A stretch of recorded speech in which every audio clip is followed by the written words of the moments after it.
ನಮಸ್ಕಾರ ಸ್ನೇಹಿತರೆ, ಭಕ್ತಿ ವೈಭವ ಯೂಟ್ಯೂಬ್ ಚಾನಲ್ಗೆ ತಮಗೆಲ್ಲರಿಗೂ ಸುಸ್ವಾಗತ. ಸ್ನೇಹಿತರೆ, ಇನ್ನೇನು ಮಕರ ಸಂಕ್ರಾಂತಿ ಹಬ್ಬ ಬಂದೇ ಬಿಡ್ತು. 2026 ಜನವರಿ 14-15ನೇ ತಾರೀಕು ಮಕರ ಸಂಕ್ರಾಂತಿ ಹಬ್ಬ ಬಂದಿದ್ದು, ಈ ದಿನ ನೀವು ಈ ತಪ್ಪುಗಳನ್ನು ಮಾಡಿದ್ರೆ ಪಾಪ ಸುತ್ಕೊಳುತ್ತೆ ಅಂತಲೇ ಹೇಳ್ಬೋದು. ಈ ತಪ್ಪುಗಳನ್ನು ಯಾವುದೇ ಕಾರಣಕ್ಕೂ ಮಾಡಬೇಡಿ, ಯಾಕಂದರೆ ದೇವರ ಕೋಪಕ್ಕೆ ಗುರಿಯಾಗ್ತೀರಾ ಅಂತಲೇ ಹೇಳ್ಬೋದು. ಹಾಗಿದ್ರೆ ಯಾವ ತಪ್ಪುಗಳನ್ನು ಮಾಡಬಾರ್ದು ಅನ್ನೋದನ್ನು ವಿಡಿಯೋ ಮೂಲಕ ತಿಳ್ಕೊಳ್ಳೋದಕ್ಕಿಂತ ಮುಂಚೆ ದಯವಿಟ್ಟು ಚಾನಲನ್ನು ಸಬ್ಸ್ಕ್ರೈಬ್ ಮಾಡ್ಕೊಳ್ಳಿ. ವಿಡಿಯೋ ಇಷ್ಟ ಆಯಿತು ಅಂದರೆ ವಿಡಿಯೋಗೆ ಲೈಕ್ ಮಾಡಿ, ಶೇರ್ ಮಾಡಿ, ಕಮೆಂಟ್ ಮಾಡಿ. ಸ್ನೇಹಿತರೆ, ಕಮೆಂಟ್ ಬಾಕ್ಸ್ನಲ್ಲಿ ಮಕರ ಸಂಕ್ರಾಂತಿ ಹಬ್ಬದ ಶುಭಾಶಯಗಳು ಎಂದು ಕಮೆಂಟ್ ಮಾಡಿ. ಸ್ನೇಹಿತರೆ, ಮಕರ ಸಂಕ್ರಾಂತಿ ಹಬ್ಬವು ಪ್ರಕೃತಿಯೊಂದಿಗೆ ಸಂಬಂಧವನ್ನು ಹೊಂದಿರುವಂತಹ ಶ್ರೇಷ್ಠ ಹಬ್ಬವಾಗಿದೆ. ಈ ದಿನದಂದು ಜನರು ಸೂರ್ಯದೇವರ ಆರಾಧನೆಯನ್ನು ಕೂಡ ಮಾಡ್ತಾರೆ. 2026ರ ಮಕರ ಸಂಕ್ರಾಂತಿ ಹಬ್ಬದ ದಿನದಂದು ನಾವು ಯಾವ ತಪ್ಪುಗಳನ್ನು ಮಾಡಬಾರ್ದು, ಮಾಡಿದ್ರೆ ಯಾವ ಪಾಪಕ್ಕೆ ಗುರಿಯಾಗ್ತೀವಿ ಅನ್ನೋದನ್ನು ವಿಡಿಯೋ ಮೂಲಕ ತಿಳ್ಕೊಳ್ಳೋಣ. ಮಕರ ಸಂಕ್ರಾಂತಿ ಹಬ್ಬದ ದಿನದಂದು ಸೂರ್ಯದೇವನು ಧನುರಾಶಿಯನ್ನು ತೊರೆದು ಮಕರ ರಾಶಿಯನ್ನು ಪ್ರವೇಶಿಸುವ ದಿನವಾಗಿದೆ. ಈ ದಿನದಿಂದ ಸೂರ್ಯದೇವನು ತನ್ನ ಉತ್ತರಾಯಣ ಸಂಚಾರವನ್ನು ಪ್ರಾರಂಭಿಸುತ್ತಾನೆ. ಅಂದರೆ ಸೂರ್ಯದೇವನು ಉತ್ತರ ದಿಕ್ಕಿನತ್ತ ಸಂಚಾರ ಮಾಡಲು ಪ್ರಾರಂಭಿಸುತ್ತಾನೆ. ಇದನ್ನು ಅತ್ಯಂತ ಶುಭ ಮತ್ತು ಪ್ರಯೋಜನಕಾರಿ ದಿನವೆಂದು ನಂಬಿಕೆ ಇದೆ. ಈ ಶುಭ ಸಂದರ್ಭದಲ್ಲಿ ಪವಿತ್ರ ನದಿ ಸ್ನಾನವನ್ನು ಮಾಡುವುದು, ದಾನ ಮಾಡುವುದು, ವಿಶೇಷ ಆಹಾರಗಳನ್ನು ಸೇವಿಸುವುದು ನಿಮಗೆ ಲಾಭದಾಯಕವಾಗಿರುತ್ತದೆ. ಒಂದು ವೇಳೆ ನಾವು ಮಕರ ಸಂಕ್ರಾಂತಿ ದಿನದಂದು ತಿಳಿದೋ ಅಥವಾ ತಿಳಿಯದೆಯೋ ಯಾವುದಾದರೂ ತಪ್ಪನ್ನು ಮಾಡಿದರೆ ಅದು ನಿಮ್ಮ ಜೀವನದಲ್ಲಿ ಸಂತೋಷ ಮತ್ತು ಸಮೃದ್ಧಿಯ ಕೊರತೆಯನ್ನು ಉಂಟು ಮಾಡುತ್ತೆ ಅಂತಲೇ ಹೇಳ್ಬೋದು. ಮೊದಲನೇದಾಗಿ ನಾವು ಯಾವ ತಪ್ಪನ್ನು ಮಾಡಬಾರ್ದು ಅಂತಂದರೆ ಪವಿತ್ರ ನದಿ ಸ್ನಾನ ಮಾಡದೇ ಇರುವುದು. ಅಂದರೆ ಪವಿತ್ರವಾದ ನದಿಗಳಲ್ಲಿ ನಾವು ಸ್ನಾನವನ್ನು ಮಾಡಬೇಕು, ಇದರಿಂದ ನಮಗೆ ಶುಭ ಫಲಗಳು ಸಿಗುತ್ತೆ.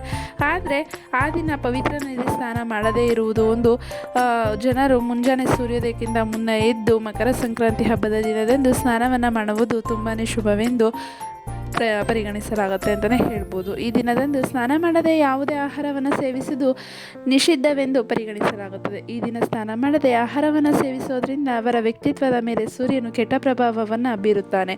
ಸೂರ್ಯದೇವರ ಆಶೀರ್ವಾದವನ್ನು ಪಡೆಯೋದ್ರಿಂದಲೂ ವಂಚಿತರಾಗ್ತಾರೆ ಅಂತಲೇ ಹೇಳ್ಬೋದು.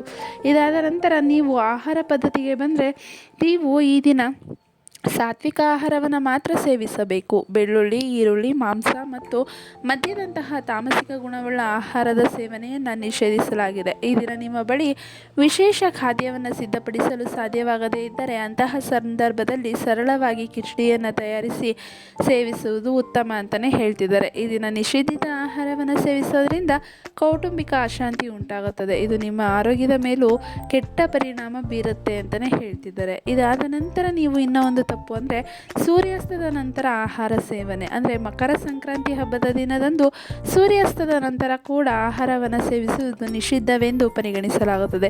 ಈ ದಿನದಂದು ಸೂರ್ಯಾಸ್ತದ ನಂತರ ಆಹಾರ ಸೇವನೆ ಮಾಡೋದ್ರಿಂದ ನೀವು ಜೀವನದಲ್ಲಿ ಪಡೆದ ಎಲ್ಲ ಪುಣ್ಯ ಫಲಗಳು ಶಕ್ತಿಯನ್ನು ಕಳೆದುಕೊಳ್ಳುತ್ತವೆ. ಅವುಗಳು ಯಾವುದೇ ಪ್ರಯೋಜನಕ್ಕೂ ಕೂಡ ಬರೋದಿಲ್ಲ ಅಂತಲೇ ಹೇಳ್ತಿದ್ದಾರೆ. ಇದಾದ ನಂತರ ನೀವು ಮರಗಿಡಗಳನ್ನು ನಾಶ ಮಾಡೋದ್ರಿಂದ ನಿಮಗೆ ತುಂಬ ಕಷ್ಟ ಬರುತ್ತೆ ಅಂತಲೇ ಹೇಳ್ಬೋದು. ಸಂಕ್ರಾಂತಿ ಹಬ್ಬವು ಸೂರ್ಯ ಹಾಗೂ ಇತರೆ ಪ್ರಕೃತಿಯೊಂದಿಗೆ ಸಂಬಂಧವನ್ನು ಹೊಂದಿರುವ ಹಬ್ಬವಾಗಿದೆ.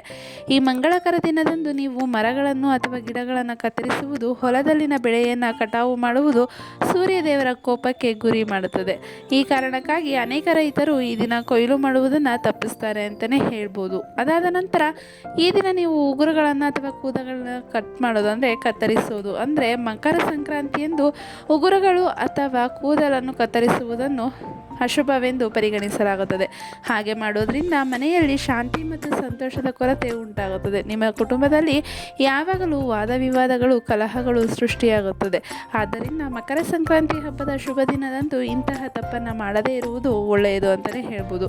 ಇದಾದ ನಂತರ ಸೂರ್ಯನಿಗೆ ಅರ್ಘ್ಯ ಅರ್ಪಿಸದೇ ಇರುವುದು, ಇದು ಕೂಡ ಒಂದು ತಪ್ಪು ಅಂತಲೇ ಹೇಳ್ಬೋದು. ಅಂದರೆ ಮಕರ ಸಂಕ್ರಾಂತಿ ದಿನದಂದು ಸೂರ್ಯದೇವನನ್ನು ಪೂಜಿಸುವುದು ಮುಖ್ಯವಾದ ಕಾರ್ಯವಾಗಿರೋದ್ರಿಂದ ನೀವು ಮುಂಜಾನೆ ಪವಿತ್ರ ನದಿಯ ಸ್ನಾನವನ್ನು ಮಾಡಿದ ನಂತರ ಸೂರ್ಯದೇವನಿಗೆ ಅರ್ಘ್ಯವನ್ನು ಅರ್ಪಿಸೋದು ಕಡ್ಡಾಯವಾಗಿರುತ್ತದೆ. ಒಂದು ವೇಳೆ ನೀವು ಈ ದಿನ ಸೂರ್ಯದೇವನಿಗೆ ಅರ್ಘ್ಯವನ್ನು ಅರ್ಪಿಸದೇ ಇದ್ದರೆ ಅದು ನಿಮ್ಮ ಶುಭ ಫಲಗಳ ಮೇಲೆ ನಕಾರಾತ್ಮಕ ಪರಿಣಾಮವನ್ನು ಕೂಡ ಬೀರುತ್ತೆ ಅಂತಲೇ ಹೇಳ್ತಿದ್ದಾರೆ. ನೋಡಿದ್ರಲ್ಲ ಸ್ನೇಹಿತರೆ, ಇದು ಜ್ಯೋತಿಷ್ಯ ಶಾಸ್ತ್ರದ ಆಧಾರಿತವಾಗಿರುತ್ತೆ ಅಂತಲೇ ಹೇಳ್ಬೋದು. ನೀವು ಕೂಡ ಈ ಒಂದು ತಪ್ಪುಗಳನ್ನು ನೀವು ಮಾಡದೇ ಇದ್ದರೆ ನೀವು ಜೀವನದಲ್ಲಿ ಶುಭ ಫಲಗಳನ್ನು ಕಾಣ್ತೀರಾ.